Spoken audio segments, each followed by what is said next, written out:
Welcome to DT Kane's Epic Fantasy Book Club. I'm DT Kane, author of the epic fantasy series The Acktus Saga and the spoken books Uprising. Each week, I read from one of my novels, discuss my writing process, answer your questions, and have general discussions about fantasy fiction. It's like a book club, except I do all the work for you. Find show notes, info about all my novels, and much more at dtkane.com. Here's the show.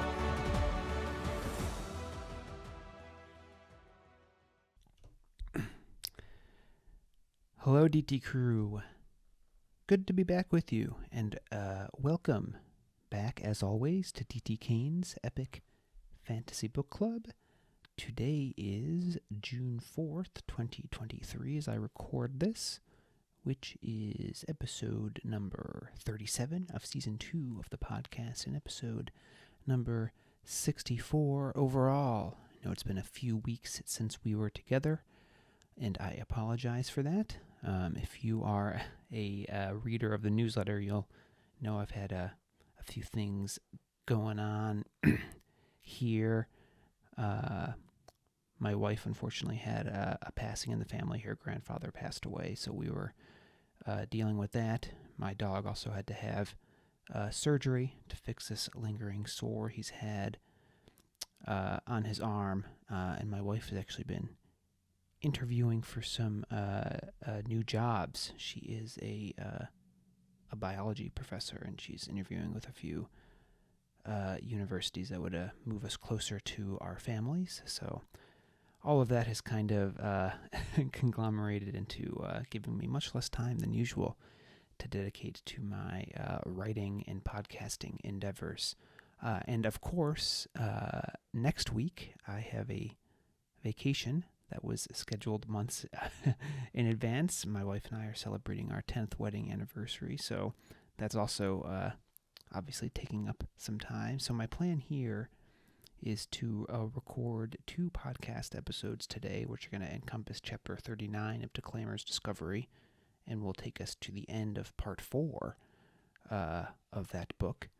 So that'll give you this episode coming up, and then next week's episode as well.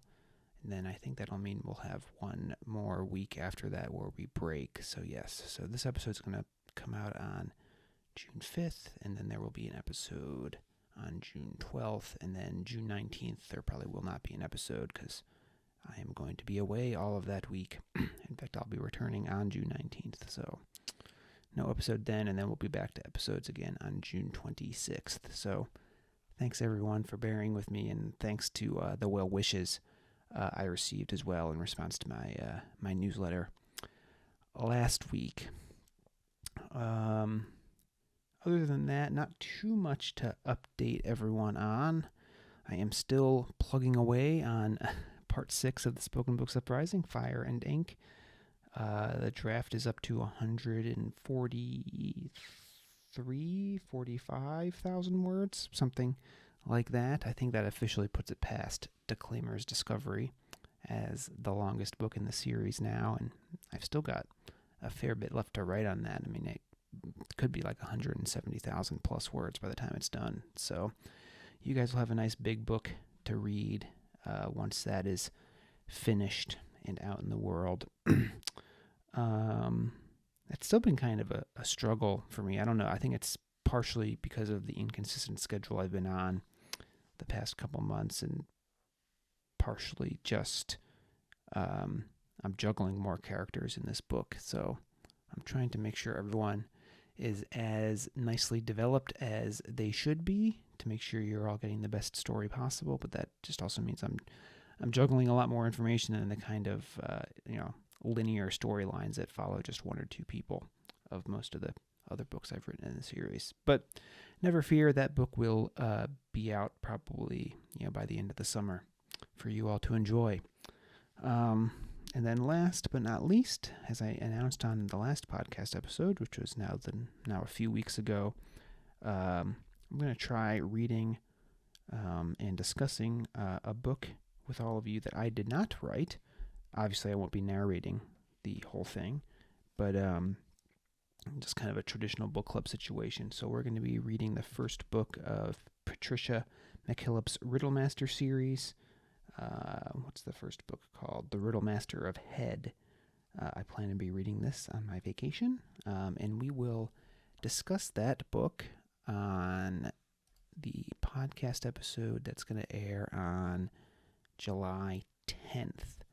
So, mark your calendars for that, and if you haven't already picked up a copy of that, and you would like to participate, go ahead and do so, and you can send me questions you'd like me to answer about the book on the podcast, dtkane@dtkane.com. Questions, or even if you just want to hear my opinion on certain things that happened in the book, or just my opinion on certain things generally about it, that's all fair game, and I'll probably have a few discussion questions that I'll share with all of you as well in advance of the episode.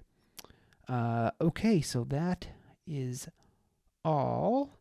We're going to get into this week's narration now, and there isn't going to be any further discussion after the episode, so it'll just end when the narration's over. So this is going to be the first part, the first half, rather, of Chapter 39 of Declaimer's Discovery. As you may recall, a few weeks ago, we finished Chapter 38, where Deliritous discovered that the Triumvirate Congress representative from Enigma is none other than Rox's sister, Alexa, and they had a little confrontation there that almost resulted in some bloodshed, but did not, and now Farston has announced the official beginning of the Congress, and that's where we're picking up things in Chapter 39. So, again, good to be back with all of you, and hope you enjoy continuing our read-through of Declaimer's Discovery, Part 2 of the Spoken Books Uprising. Chapter 39. Del's seat was right beside the Enigman contingent, which he refused to believe was anything but intentional.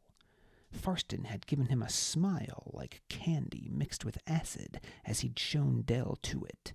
The Duchess Alexa, Del could still hardly believe the giant woman was a reader, much less Rox's sister, stared at him in such a way that Del half expected lightning to shoot from her eyes and strike him dead. He tried his best to ignore her, though beads of sweat trickled down the side of his face that was turned toward her. So much for his earlier spark of courage. He grasped the handle of Rox's razor, which he'd propped against his chair, seeking from it some small bit of the comfort that the man's looming presence usually supplied him. Farston had added further insult with the furnishings in Del's area of the dais. Although the Duke had known he had no attendants, the space was arranged with several seats and shelves upon which to rest belongings. The emptiness of all this furniture emphasized Del's lack of an entourage.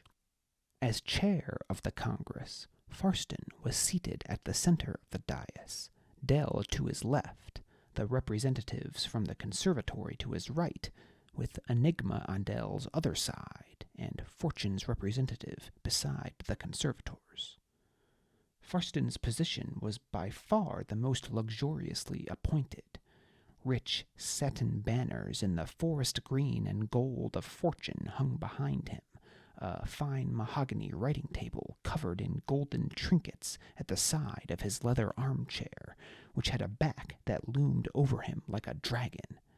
Ag stood to the other side of Farston's chair, his gray harbor's clothes pressed to crisp angles, and his mask, made of a leather that matched Farston's green boots, was polished until it shone like a mirror. Farston's speaker was chained to a leg of the armchair, a pair of blinding goggles strapped over his eyes. The representative seats were arrayed in a semicircle facing the crowd. At the center of the dais was a podium, behind which Farston now stood. He began the proceeding with a prayer to the scribes and a laundry list of thanks to various individuals who had helped in organizing this special session. Del soon found himself suppressing yawns and struggling to keep his eyes open. Despite having slept away most of the day, The whiskey had addled his brains, and his liquor-induced slumber had been far from restful. "Which brings us to the reason for my calling this special session with all haste," Farston said. Dale had missed the last few minutes of drivel, but a subtle shift in the Duke's tone indicated he was finally done with the pleasantries and getting to something of substance. Dale's stomach began to churn, as that meant soon he'd be called upon to address the crowd. "I needn't recite the details of the great travesty and tragedy that befell Galfet Library a fortnight past. Just awful." Despite Farston's words, he hardly sounded upset. If anything, the evenness with which he spoke seemed to carry a note of amusement. Yet one look at the crowd showed nearly all assembled were in rapt agreement with Farston, eyes locked on him, nodding along with his words. "Those responsible have since been apprehended and made to pay for their crimes, of course. Yet it hasn't been enough. Unrest remains. Why, just a few days ago, a speaker was caught breaking into my own personal study. What the poor soul hoped to gain I can't begin to imagine, but it just goes to show none of us are immune from the slackening of discipline amongst the city's speakers." Dale hoped that speaker had done a number on Farston's quarters before he'd been caught. The Leamina Duke deserved something awful after everything he'd put Dell through. "But despite the unprecedented nature of the attack on Galfet Library," Farston continued, "it was sadly foreseeable, as there has been a progressive movement in this city for years now, suggesting speakers ought to be granted greater rights. It is no wonder that a few misguided souls finally took such suggestions as a basis, however twisted, to rise up against their natural masters. Worse still, even after the murders, the progressive bloc, led by none other than Galfet Library itself, continues to put forth a bill for this Congress's consideration, proposing reforms to the very bedrock of this nation's principles, the very system established by Acktus Torchsire and memorialized in the Triumvirate Consolidation Treaty." Discontented rumbles filled the amphitheater. "So, to begin," Farston continued once the crowd had quieted, "I'd invite the representative from Galfet Library to address his arguments in favor of the bill he is sponsoring." Dell's eyes turned to where Stefan, the man in the many-colored robe, had been sitting with the young woman. However, both Stefan and the woman were now gone, and the man who rose at Farston's bidding was on the theater's other side. Man? Boy, really, too young to have even participated yet in the trials. He wore the emerald green of House Galfet and had facial hair that was too patchy to truly be termed a beard. He was tight-lipped and pale as he acknowledged Farston. "Marquis Galfet," Farston said, "this body expresses its regret for the murder of your late father, and trusts that your library will soon appoint his successor." This was rather irregular.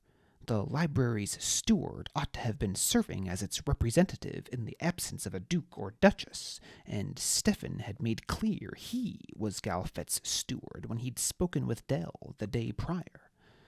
"Thank you, Duke Leamina," the Marquis Galfet said in a voice that seemed to break on every other syllable. "We are in the process of appointing a steward, and will begin selecting a new duke or duchess as soon as the steward is in place." "In the process of appointing a steward?" Dell grimaced, hands clenching into fists. Stefan had been lying about his position as steward? But why? What benefit could he have hoped to gain by uttering such a fib? Farston hummed, a tone of complete disinterest. "Would you please address the bill that your library has sponsored? representatives. You will find a copy of it on your writing tables." Dell glanced at the polished surface of the table beside him. A thin leather folio sat atop it. He flipped it open to find a sheaf of paper covered in precise script, a giant drop capital filling the page's upper left quadrant. The document was written as if already law, as was customary for proposed bills. Mostly it was a bunch of meaningless legal gibberish, definitions, jurisdiction, dispute resolution. Nothing anyone but bureaucrats and barristers ever read.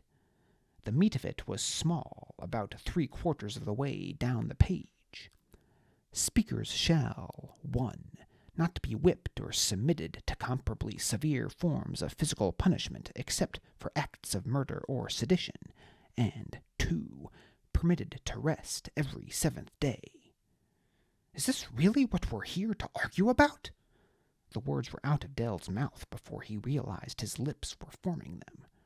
Farston's head slowly turned toward him.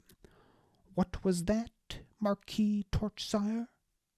Dell glanced back down at the paper. The day of rest would be an inconvenience, but rarely did any library see supplicants 7 days in a row, so the income loss would be minimal. And the punishment? Well, Dell knew a few readers who'd be disappointed over that, but he'd never been one to use the whip anyway. "Nothing, Duke Leamina." Farston stared at him with those pale eyes, reminiscent of waves filling one's lungs with brine. Dell shuddered, but remained silent. "Marquis Galfet," Farston said, returning his gaze to the unfortunate young man, "if you please." The youth produced a handkerchief and mopped sweat from his brow. "Galfet Library, on behalf of the Fortune Reform Elite Establishment." "The what?" growled Duchess Stonebinder. "He means the Progs," Duke Rovery replied, covering a yawn with the back of his hand. Marquis Galfet's face reddened. "We prefer—" "Are you going to get to the point, boy?" snapped the conservator from Fortune. Dell shook his head, looking back down to the sheaf of paper. This was absurd. No one intended to listen to this kid. Certainly the Fortune Reform whatever had a more eloquent man amongst them, yet this was who they selected to address the Congress. The youth wrung his hands at the admonishment, though his eyes also narrowed. "The point, honored Master Restorer, is that the murder of my father was a natural consequence of how we treat the speakers." The words would have been far more impactful had they been uttered in anything other than the young Marquis's shaking, ear-rattling voice. Still, Dell was hard-pressed to recall anyone ever so publicly uttering a sentiment that seemed to sympathize with speakers. All at once, he wanted to both utterly dismiss the youth and urge him to continue. Most of the crowd, though, only experienced the former sentiment. Angry shouts erupted from all corners of the main neck, drowning out whatever it was the Marquis Galfet had to say next. The rumble continued until Farston finally raised his arms for silence. "It is true," the youth went on. "I dare any reader more than a few years past his or her trials to look me in the face and say they've never seen murder in the eyes of a speaker. Why else have retirements been on the rise every year for the past decade? You all want to call me a naive ninny, but I'm just a realist. Men can only take so much, even speakers. Even the most loyal dog bites the man who strikes him without cause. What is a day of rest and fewer whippings compared to the lives of Oration's readers? Don't you see? This bill benefits us as much as them." Dell thought there were fewer angrier outcries than when the youth had begun to speak, but only a few. Once more, Farston motioned for silence, though this time, rather than permitting the Marquis Galfet to continue, he addressed the audience. "Eloquent words, Marquis. Eloquent, yes." His tone was genuine enough, but the gleam in Farston's eyes suggested he felt anything but sympathy for the youth's arguments. The Marquis Galfet looked about him uncomfortably, as if unsure what was expected of him. Farston just continued to stare at him until he resumed his seat, eyes to the ground.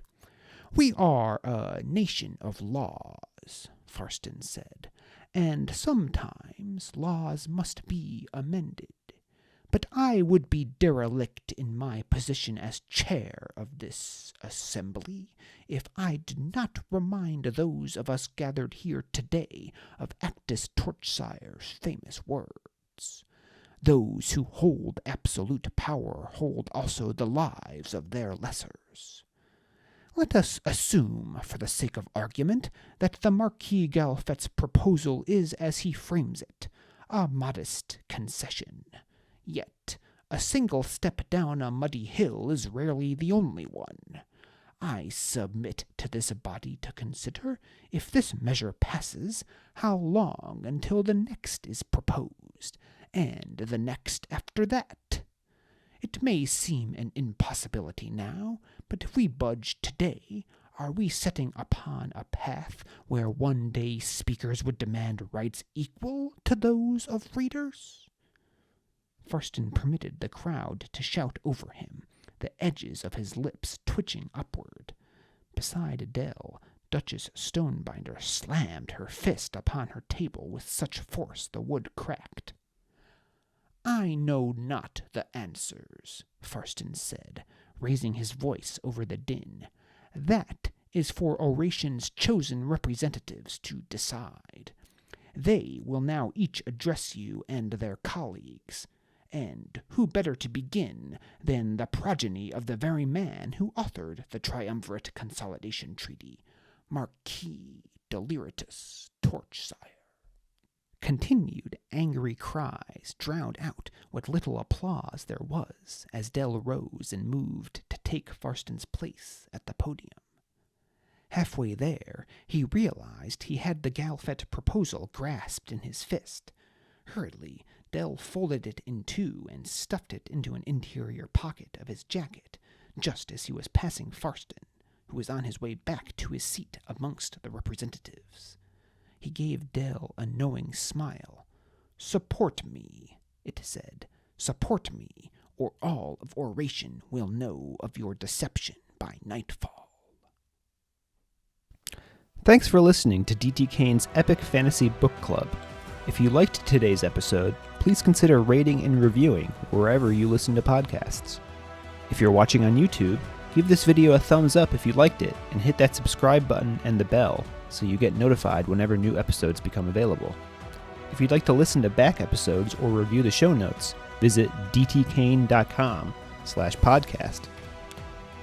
D.T. Kane's novels are available for purchase at most major online retailers, or you can purchase directly from his website at www.dtkane.com/books. You can receive a free short story and sign up for D.T. Kane's mailing list at dtkane.com/email-signup. If you'd like to connect, you can find D.T. Kane on Facebook at D.T. Kane Author or Twitter at D.T. Kane Author, or send D.T. Kane an email at dtkane@dtkane.com. See you next week.